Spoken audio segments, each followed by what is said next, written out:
Hello, this is Diane Savage. I'm presenting Chapter 7 of Gambrell and Morrill, Best Practices in Adolescent Literacy.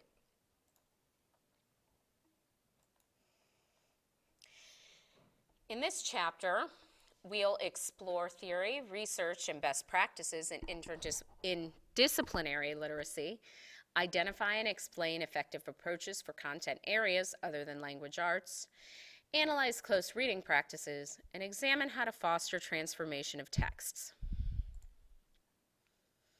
Every teacher is a teacher of reading. The above statement is inaccurate. Reading has elements of language, structure, and function according to Schlepper-Grell. Literacy involves reading, writing, speaking, listening, and viewing. Statements like this diminish the importance of reading. All learning is based on language. Reading, writing, speaking, listening, and viewing all occur in all classrooms, no matter the content area. Greenleaf states using language as a part of teaching specific content significantly improves achievement in that area. And this is especially true for English language learners, according to Schlepper-Grell. Transmission versus transformation. Bransford, Brown, and Cocking state that learning is about transformation of knowledge received. Transmission is more like regurgitation of knowledge. We need the language process to transform knowledge we receive through text. So, transmission, you repeat what you've read. Transformation, you take what you've read and draw conclusions, create graphic organizers, write an essay, give a presentation, and use that knowledge that you've read to do something else. Evidence-based practices, stages of literacy development, what is disciplinary literacy, and content-specific approaches to disciplinary literacy. There are 3 stages of literacy development according to Shanahan and Shanahan. First, there's basic literacy, which occurs in the primary grades. Decoding, knowledge of high-frequency words occur here. Intermediate literacy occurs in the late elementary grades. This includes generic comprehension strategies, common word meanings, and basic fluency. Finally, disciplinary literacy occurs in 6th through 12th grade. Disciplinary literacy uses skills specialized to specific content areas. Disciplinary literacy is difficult to teach because it is abstract, and the skills used in English are very different than the ones used in science, and those are very different from those used in social studies classroom. So the approach to each content is different because what you need to do with what you read is different. Disciplinary literacy, history and social studies. Students of history are required to read, write, and discuss critically about historical events and documents. Weinberg states that history students tend to accept texts as written, while historians question texts. And as history teachers, wouldn't we want our students to become mini historians? So Shanahan and Shanahan suggest practicing or teaching the 3 practices of historians. First, they'll identify the source of information that they're reading. Next, they corroborate the contents of the text with other reliable sources. And finally, they contextualize the information within a time or era. So if they read about something that occurred during the Civil War, they're going to question what happened based on what they knew was going on in the United States during the 1860s. Document-based question study. This study was done by Montesano and De La Paz, and they concur that DBQs that spur thinking about sources, causation, and corroboration lead to higher quality responses than those that ask, what would you do in this situation? Those what would you do questions lead students to write from a contemporary perspective rather than to reflect from a historical perspective, which makes a lot of sense to me. And I think it's interesting because when we try to make things, or at least when I try to make things authentic, I do a lot of what would you do type of assignments. And I'm realizing that it is difficult for students of the year 2015 to put themselves in the place of someone from 1860. So they're going to think as a 2015 teenager, which makes sense. Disciplinary literacy, science. Hang with me on this one. I am not scientific at all. Science students need to apply their knowledge across texts and science fields to fully understand concepts. Novices compartmentalize science while scientists deeply engage with new concepts. So, Nam Choi and Han developed a scientific writing heuristic.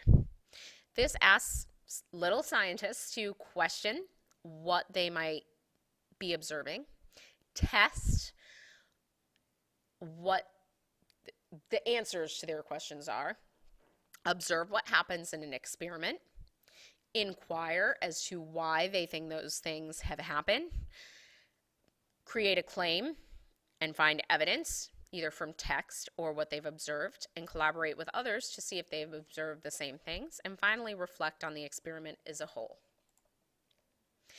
Best practices in action. We'll talk about text complexity and close reading strategies. Text complexity. You can't learn much from books you can't read. So stated by Ellington. Makes sense. Students coming to class with come to our class with much lower reading levels than their current grade levels. I see this all the time. I've got students that range from, third or fourth grade reading level, particularly in my inclusion classes, to those that can easily read a 10th, 11th, 12th grade text. You can't assume to replace the text that they didn't understand with a lecture. And I know I've done that. Well, you didn't read or couldn't understand what you read, but you'll get what you need from this lecture. We need to supplement with appropriate reading leveled texts so that students are reading about what they need to be reading about. However, this will not lead to gains in content knowledge if those are the only texts that are read. Instead, we need to provide grade level texts and ask students to read them, but also provide adequate support on those texts that may be difficult. Close reading. Prior to starting any reading, Elder and Paul suggest identifying your purpose for reading. Is it for pleasure, to find a simple idea, technical information? Do you want a new worldview, or are you reading to learn a new subject? For teachers, we're probably most focused on our students learning a new subject. It's suggested that you start with short passages and identify main ideas right from the beginning that you want your students to know. You need to ensure that students have prior knowledge well ahead of reading. The teacher in the example, Elliot, calls this front loading. You can't give them all the knowledge they need the day of. Number one, because that means you're doing the work for them.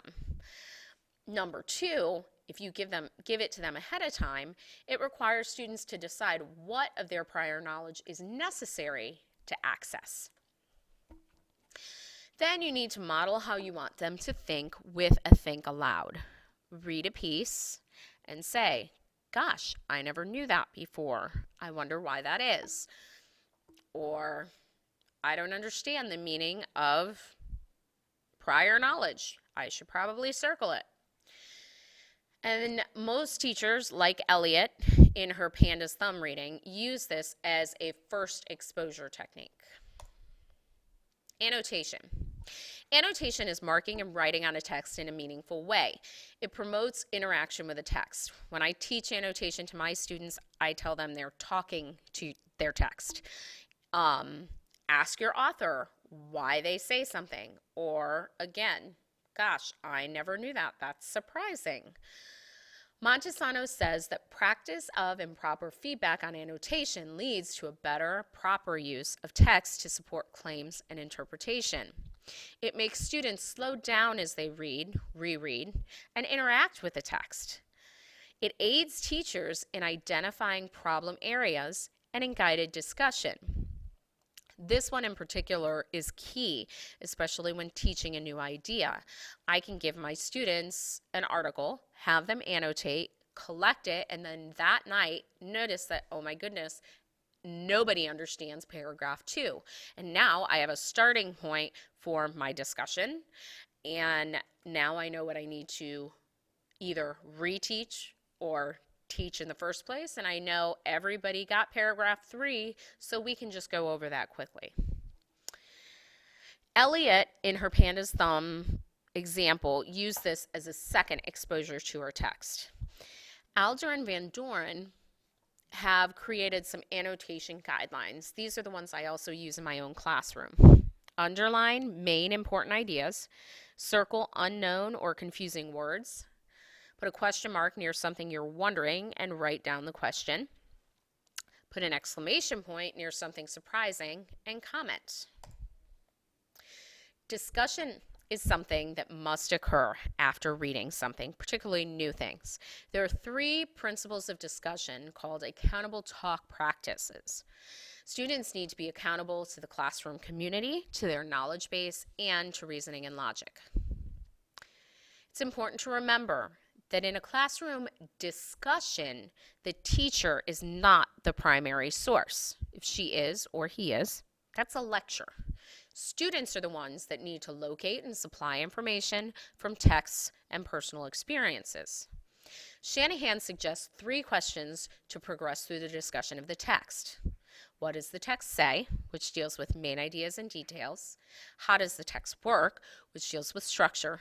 And what does the text mean, which deals with questions across various texts and comparisons. Writing with evidence. Note-taking improves student writing performance. Common Core requires students to be able to write narrative, informational, and argumentative pieces all about the same topic. They can't write any of these pieces without good notes and the right ideas. And sometimes you could write any one of these 3 about the same thing. It's rare that I ask my students to write an entire essay in all 3 ways, but you can start small. Writing isn't just long essays. Elliot asked students to make a collaborative graphic organizer using their notes. That's still part of the writing process. Final thoughts from the text. First question, won't independent reading disappear? Because students are tired of it. Hopefully, students will read more and find new interests through all this reading that they'll use to guide their reading choices. One thing we do know is that both the number of books in a household or the number of daily opportunities to read can predict educational achievement. And we know that some students come to us without ever having had a book in their house. That might be extreme, but maybe they only have a few. So why not provide daily opportunities for them to read so they can catch up? Finally, how do I cover my content and teach reading? You're teaching your students your content by teaching them to think about what they read and transform the knowledge. So you're still teaching them science or social studies. You just do it in a different way. I'm going to cut the presentation here because I'm running out of time on Screencastify.